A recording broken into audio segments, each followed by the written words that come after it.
필라테스 센터 인수하실 거라면 이 세 가지 모르시잖아요. 최소 1,000만 원은 날리실 거예요. 그리고 두려움과 우울감에 몇 달을 보내셔야 할걸요? 8대1 그룹 레슨하는 필라테스 센터를 인수하게 된 저의 과정과 인수를 했을 때 꼭 체크해야 될 것들을 여러분들께 말씀드리려고 합니다. 일단 저는 작은 센터였던 1호점을 어느 정도 성공적으로 오토 운영화를 시켰고요. 이제 그 다음에 2호점 간다 하고 이제 2호점을 시작을 해보게 됩니다. 1호점을 제가 인수를 했었는데요. 2호점도 마찬가지로 인수를 하려고 계획을 세우게 됐어요. 어떻게 보면 그 인수에 좀 맛을 봐버린 거죠.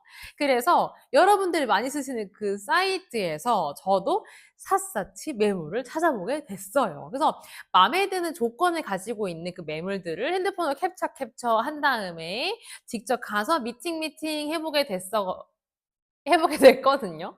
그래서 미팅을 하시다 보면은 기본적으로 여쭤봐야 될 것 같은 리스트들, 지금 생각나시는 그것들 좀 있으시잖아요. 근데 그런 것도 당연히 물어봐야 되지만 제가 놓쳤던 부분들이 몇 가지가 있었어요. 그래서 그것 때문에 제가 아주 큰 경험을 하게 되거든요. 그래서 여러분들은 이 큰 경험을 하지 않기를 바라는 마음에서 이 영상을 출발을 해보려고 합니다. 일단은 제가 자신 있게 2호점을 인수를 해보겠다 하고서 1호점은 작은 센터였기 때문에 2호점은 나 그룹 레슨을 하는 센터, 큰 센터를 해보고 싶어, 이런 작은 저의 니즈가 있었어요. 그래서 2호점은 8대1을 하는 바로 이곳인데요. 그래서 이곳을 인수를 해보게 됩니다. 어떻게 인수를 하게 됐냐면은 대표님을 만나러 이제 이 센터에 미팅을 하러 오게 됐는데 딱 들어오자마자 이 센터의 첫 인상이 너무 뷰티풀한 거예요. 왜냐면 일단 전체가 다 화이트 톤이었고 이제 레슨실마다 통창이 있었는데 통창 너머로 보이는 내추럴한 이 자연틱한 뷰가 저는 너무 좋았거든요. 그래서 내가 회원이라도 이곳에서 레슨을 받고 싶을 것 같아, 이 마음이 좀 들었어요. 그래서 여기다 그냥 꽂혀버린 거죠. 그래서 조건이 어떻든 나는 일단 여기를 너무 하고 싶다 라는 마음도 좀 많이 들었어요. 어떻게 보면 진짜 터무니없죠. 여러분들 저보다는 더 나을 거라고 정말 저는 자신 있게 생각을 해요. 제가 이렇게 무지했거든요. 그래서 인수할 때 뭘 봐야 되는지조차 모르는 애가 와가지고 인수를 하겠다고 했었어요. 그래서 대표님과 미팅을 하면서 저도 체크를 꽤 많이 했다고 생각을 했습니다. 여기를 한 바퀴 계속 돌고 조금 더 나가서 있는 상권도 가보고 했거든요. 유동 인구가 얼마나 있는지, 주변에 뭐가 있는지 직접 발로 뛰어보기도 했고, 그리고 무엇보다 중요한 가격표를 확인을 했어요. 1회 단가, 10회 단가, 20회 단가, 그룹 레슨, 개인 레슨, 듀엣 레슨 이런 거 많잖아요. 근데 이런 것들 체크를 나름 꼼꼼히 했거든요. 근데 이제 인수를 하게 됐는데 제가 얼마나 여기를 하고 싶었냐면 그때 당시에 제가 머니가 조금 부족했어요. 조금 그지였어가지고. 그래서 이 대표님께 제가 좀 협상을 했어요. 제가 조금 그지여서 이제 매달 나눠서 분납이 조금 괜찮으신지. 근데 너무 감사하게도 그 전 대표님께서 제가 거짓말 칠 것 같은 인상은 또 아니실 것 같다고 하셔가지고 오케이를 해주셨어요. 그래서 제가 이제 매출에서 매달 벌어들인 돈으로 조금씩 해서 권리금을 드리는 걸로 이렇게 진행을 했거든요. 그래서 여러분들도 너무 하고 싶은 매상을 발견하셨다면 돈이 만약에 너무 없는데 여기 너무 하고 싶어 하면은 사실 방법은 많아요. 또 사람 간의 커뮤니케이션, 소통만 잘 되면 되는 거기 때문에 이 대표님께 한번 충분히 조건을 한번 협상을 해보시는 것도 저는 방법이라고 생각도 들거든요. 그래서 어쨌든 그렇게 원했던 인센터 인수를 하게 됩니다.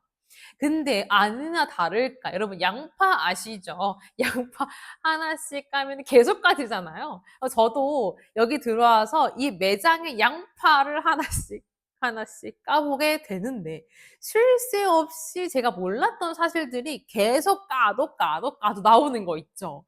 그래서 그거에 대해서 몇 가지만 말씀을 드려보도록 할게요. 제가 지금 생각해도 약간 좀 쓰라리긴 한데 어쨌든 제가 인수를 하고 이제 실질적으로 이제 컴퓨터 안에 있는 서류들 그리고 지류 서류들 하나씩 다 꼼꼼하게 확인을 해보는 작업을 먼저 시작을 했어요. 데이터가 얼마나 쌓였었는지 그 데이터를 어떻게 내가 활용해야 되는지를 알아야 하잖아요. 근데 아니나 다를까 가격표를 제가 직접 확인을 했음에도 회원님들께서 실질적으로 결제하신 가격이 다른 거 있죠.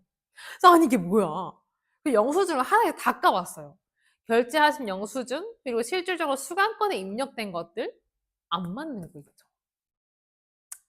그래서 지금 말씀드리면서도 조금 씁쓸한데 어쨌든 첫 번째는 이거를 제가 발견을 하게 됐고 그리고 그 전 대표님께서는 이제 오토 운영을 하셨던 분이셨거든요. 본업이 따로 있으셔서 그래서 관리자님을 따로 구인을 하셔서 관리자님께서 운영을 하셨던 매장이었어요. 근데 보통은 오토 운영이어도요, 여러분 대표님들께서 매뉴얼을 직접 작성을 해주시고 그걸 토대로 관리자님이 운영을 하시는 요 구조로 가는 게 가장 건강한 운영 일이 맞거든요.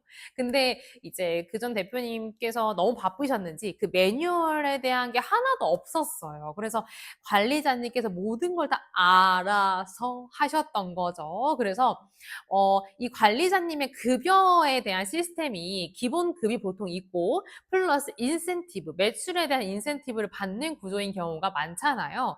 그래서 관리자님의 입장에서는 여러분들이 관리자님이시라면 어떤 걸 중요하게 여기실 것 같으세요? 당연히 무조건적인 매출이겠죠. 그래서 단가가 낮고 높고가 그렇게 중요하진 않으셨던 분이셨고 매출 자체 볼륨을 키워야겠다를 가지고 운영을 하셨던 분이셨어요. 그래서 회원님이 10회를 끊든 20회를 끊든 기간이 1년, 2년, 3년 이렇게 돼 있는 거죠. 기간 무제한, 우리 센터 기간 무제한, 회원님 무조건 등록해주세요. 이렇게 해오셨던 거죠. 그래서 그 회원님들에 대한 거를 제가 이제 다 받았으니 단가를 올려야 됐었고 기간에 대한 거에 규칙을 둬야 됐었고 하나씩 규칙을 잡아 나가게 됩니다. 근데 직접 운영하시는 원장님을 동감하실 수도 있으실 텐데 내가 레슨 직접 하고 운영을 직접 하게 되면은 우리 센터의 문제점을 내가 전체적으로 안목을 가지고 뭐가 문제일까? 고찰을 해볼 시간 자체가 없어요. 기준할 것 같아. 그래서 저도 딱 그 상황이었거든요. 그래서 이대로는 안 되겠다. 왜냐하면 인수를 하고 나니까 두 번째로 발견했던 그 양파 껍질 뭐였냐면 그 전 대표님께서 인수를 하려고 내놓으셨으나 제가 인수를 받기 그 전달, 전전달 한 3, 4개월 정도 회원권 몰이를 조금 이렇게 하셨던 거죠. 그래서 회원님께 재등록을 받을 그게 없었어요. 왜냐면 그 전에 재등록을 진즉에 다 이렇게 하셨던 분들밖에 안 남으신 거죠. 그랬다 보니까 매장이 건강하게 운영이 되려면요, 여러분 재등록과 신규가 원활하게 돌아가줘야 되거든요. 어느 하나만 월등히 높아도 매출 그 자체는 높겠지만 센터의 건강에 이상이 생겼다 이렇게 생각을 해주시면 되거든요. 그래서 제가 인수를 하고 나서 재등록은 거의 뭐 빵이었던 거죠. 제가 아무리 마케팅에 힘써 봐도 신규가 받쳐준다고 해도 재등록이 안 받쳐주니 적자 생존의 나날을 보냈습니다. 그래서 제가 한 2, 3개월, 3, 4개월 정도를 인건비도 벌지 못했어요. 저희 강사님들이 지금 9명에서 10분 정도 계시거든요. 그러니까 인건비가 이렇게 아름답게 나와요, 매달. 근데 그 인건비라도 벌어야 제가 어때 선생님들께 나가지 말아주세요 할 그 근본이라 되니까. 그래서 매달 인건비라도 벌자. 목표가 이렇게 됩니다. 그래서 제가 기다렸던 날은 남편의 월급날이었거든요. 왜냐면 제가 돈이 지금 쪼달리니까 매출이 지금 적자가 났는데 돈이 나올 구멍이 없는 거예요. 남편의 월급날을 기다렸다가 그것까지 포함을 해서 이 조금 나온 매출이랑 합세를 해서 급여를 지급하게 됩니다. 그래도 여러분 제가 그때의 저를 칭찬합니다. 왜냐면 그래도 인건비를 한 번도 놓친 적이 없지. 성실히 지급을 해드렸고요. 그래서 지금까지 같이 감사히 근무를 해주고 계시는데 이건 뭐 그냥 뭐 썰이고. 그래서 여러분 이런 사태를 겪고 나니 제가 몇 달이 흘러서 이 저만의 특단의 조치를 취하게 됩니다. 내가 매장에 상주를 해 있으면 나는 이 매장을 경영으로 보지는 못하겠다는 생각이 들어서 관리자님을 채용을 하게 됐어요. 매장이 지금 지출이 많아졌고 적자가 나고 있는데 관리자 채용이라니? 왜냐면 관리자 채용은 인건비 중에 가장 높은 지출을 차지를 하거든요. 그래서 어떻게 보면 이해를 못 하실 수도 있을 것 같은데 저는 그때 관리자님이 계셔야 나는 실질적인 운영에서 빠지게 되고 운영에서 빠져야 이 센터 전체의 문제점을 파악할 수 있을 거라고 생각을 했거든요. 그래서 관리자님을 채용을 했고 관리자님 채용되자마자 이 우리 관리자님께서 일을 하시려면 매뉴얼이 필요하겠다 싶었어요. 왜냐면 저는 관리자님이 알아서 해주는 구조를 전혀 바라지를 않았거든요. 그것만큼 정말 건강에 안 좋은 매장도 없을 거라고 생각을 해요. 대표자가 본인만의 가치를 가지고 매장 안에 어떤 시스템을 규칙을 박아놔야 건강하게 매장이 돌아가거든요. 그래서 원장님을 채용한 이유로 제가 첫 번째로 한 거는 매뉴얼화였습니다. 그래서 원장님께서 우리 센터에서 어떤 구조를 가지고 어떤 기준을 가지고 운영을 해주시고 상담을 해주시고 이제 청소도 해주시고 해주세요 하는 매뉴얼을 만들고 그걸 토대로 시스템도 하나씩 갖춰 나가게 됐어요. 그래서 여러분 너무 감사한 게 제가 3, 4개월 동안 적자 생존했다고 했잖아요. 한 6개월 만에 저희 매장에 역대 최고 매출을 찍게 됩니다. 그래서 사실 뭐 생략한 내용이 많은데 눈물로 제가 씨를 뿌렸던 날이었어요. 그렇게 눈물로 씨를 뿌리니 어떻게 6개월 만에 거두게 되더라고요. 그래서 어쨌든 관리자님 채용을 통해서 저는 경영으로 빠지게 됐고 덕분에 제가 이 매장의 문제점들을 조금 더 객관화를 할 수 있는 기회로 찾아와 주었습니다. 그래서 여러분 인수를 하기 전에 제가 설명드렸던 내용을 잠깐 요약을 해드려 보자면 첫 번째로 확인을 꼭 하셔야 되는 거는 실제 가격표와 실제 결제가 동일한가? 이게 다를 경우가 가끔 있거든요. 그러면 안 되지만. 그래서 이거를 꼭 확인을 해주시면 너무 좋을 것 같고, 두 번째, 내가 인수를 하기로 결정을 했다면, 이전에 운영하신 대표님께서 어떤 가치를 가지고 이 센터를 매뉴얼화를 해두셨는지를 체크를 해두시면 좋을 것 같아요.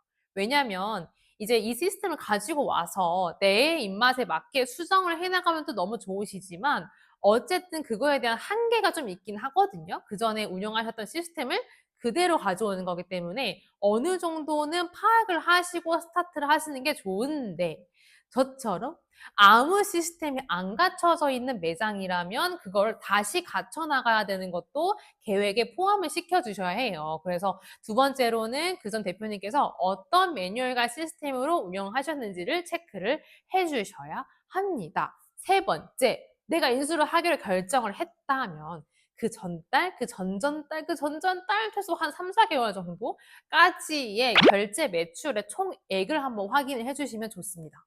왜냐면 내가 이제 당장 인수를 받았고 재등록을 내야 되고 신규를 홍보해야 되는데 저처럼요.